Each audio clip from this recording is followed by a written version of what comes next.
Hey, welcome back to Bucketology. It's the new year, and we're going to change some things up a little bit. We want to take this channel to the next level. It's very important that we keep striving for greatness. I've been loving the support lately, and you know that only drives me to go harder, and today we're going to be doing a little face cam video. If you don't know, this is me. My name is Max from Bucketology. Haven't done a face cam video in a while. This is not the first time I've done it. For my people that have been supporting for more than the last couple months, I thought it was a really cool idea to do like these brackets, talk about things in a different context. Today we're gonna be doing Eastern Conference point guard. We're doing the bracket, best of 16, who's the best point guard in the Eastern Conference? Sweet 16, 15 starting point guards at this moment in the Eastern Conference, with Malcolm Brogdon as our 16th to fill out and make sure it's just an even bracket. Okay, so the answer here is obvious. Alex Caruso, great glue guy, coach on the floor, defensive stopper, point of attack guard. That is really valuable to my Chicago Bulls. Also, he's not even the full-time starter. It's really been Ayo Dosunmu a lot of the time. I just put him in here because he is the better player. That being said, he's super limited on the offensive end of the floor. He makes the right play. He just doesn't put the ball in the basket at a high enough rate to be in the conversation with Jalen Brunson. And now we got two of the pretty much the cellar dwellers in this bracket, guys that aren't going to make it out of the next round. But Malcolm Brogdon, solid, steady bench guy for the Boston Celtics, who is playing in a role that is really minimized compared to what he's been doing in Indiana for the last couple of years, where he was a really underrated player. I mean, playing for the Indiana Pacers, of course, you're not going to get the most media attention, and just being Malcolm Brogdon, playing a very non-flashy game, he was really good, and he's still really good. Monte Morris is a floor general. He's steady as they come, doesn't turn the ball over. Both these guys are kind of just like the smart, veteran type point guard that you kind of want running the show for your team, even though they're not going to take, a million shots or score 30 points. Malcolm Brogdon, I think, has more of that capability than Monte Morris. So I guess I'll give him the edge here. Listen, I'm going to go Fred. I do want to shout out Markelle Fultz, though. A nice resurgence, return from that ACL injury. He's missed so much time in his career, just being hurt. And honestly, stunning his development, of course, in Philadelphia. You remember him trying to shoot free throws and double clutching and whatnot. I'm glad that he's back. He's playing a lot better. He's really helped Orlando Magic turn their season around. And Fred VanVleet's had some struggles of his own this year, and even going back to last year, he hasn't been nearly the steady Freddie all-star guy that, we've come to know him as before that, but still an easy decision for me. This is also an easy decision for me. Now, Killian Hayes is in here because Cade is hurt. The thing I'll say about him is that he's probably the most known for cheap-shotting Mo Wagner right here in the soft spot on his head. Not cool, and he got suspended 3 games. Not to defend Mo Wagner or anything. It's just, isn't there like a code or something? You just don't do that. I don't know. Killian Hayes, he's fine. I guess I would just say he's playable as an NBA player at this point compared to the first couple years of his career where he just wasn't. Still really young, and he's just been a project type player, and maybe he'll be something someday, but who knows if he even gets that second contract in Detroit. Darius Garland is established all-star last year. What more needs to be said there? Jrue Holiday versus James Harden. I'm a much more of a fan of Jrue Holiday than James Harden, but would anybody pick Jrue Holiday in this situation? I love Jrue Holiday for his defense, competitive nature. He's a big play guy, big moment guy. I don't really think of James Harden in that same way. Obviously, he doesn't have half the offensive skill set talent that James Harden has as a ball handler, distributor, scorer, the craft. It doesn't compare on the offensive end, but on the defensive end, you could say the same thing vice versa. James Harden is a human turnstile. He's a cone. I don't know. Both these guys offer so much value to their teams. Jrue Holiday's style of play is more conducive to winning basketball games, especially the most important ones to me. Y'all saw how James Harden went out last year. Not saying he's that same player that's going to do that. He's really finding his footing as a playmaker this year in Philly. I just think this is really close, and I like Jrue Holiday more. So if I'm biased, I'll pick Jrue Holiday. He's a champion. I don't know, though, man. I don't know. I think he's such an underappreciated player. We're putting him next to James Harden, one of the greatest scorers of all time. Fuck it. I'm just going to go Harden. You guys are going to yell at me if I went Jrue Holiday, and probably it's reluctant. He'll be out soon. He's not going to win this thing. I can tell you that much for sure.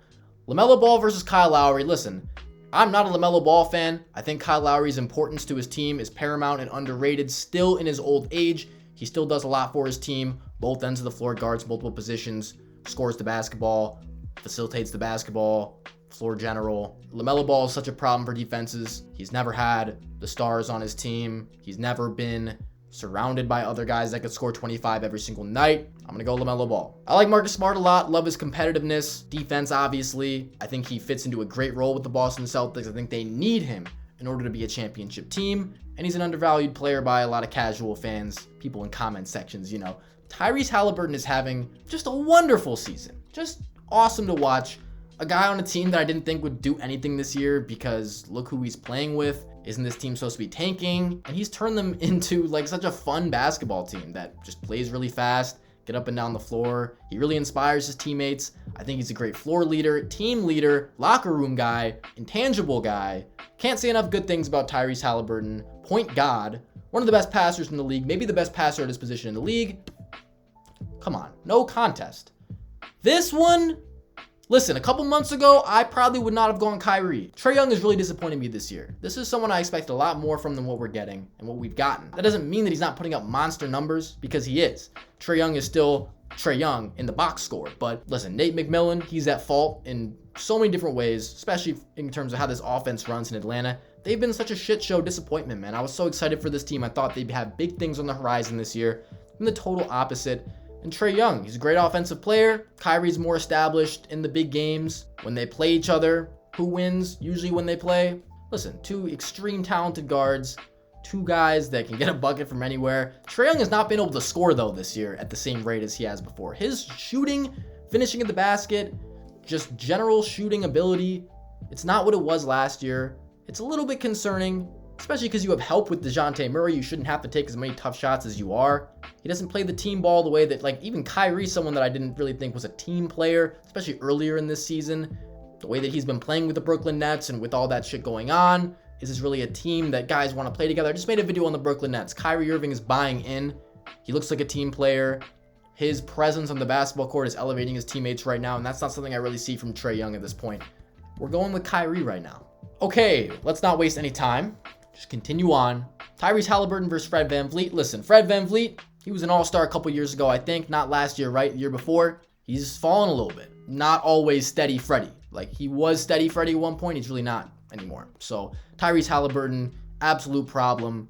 Scouting report is out on him, and he's not being slowed by it. When teams try to take away his passing, he's a shooter. When they take away his shooting, he's a passer.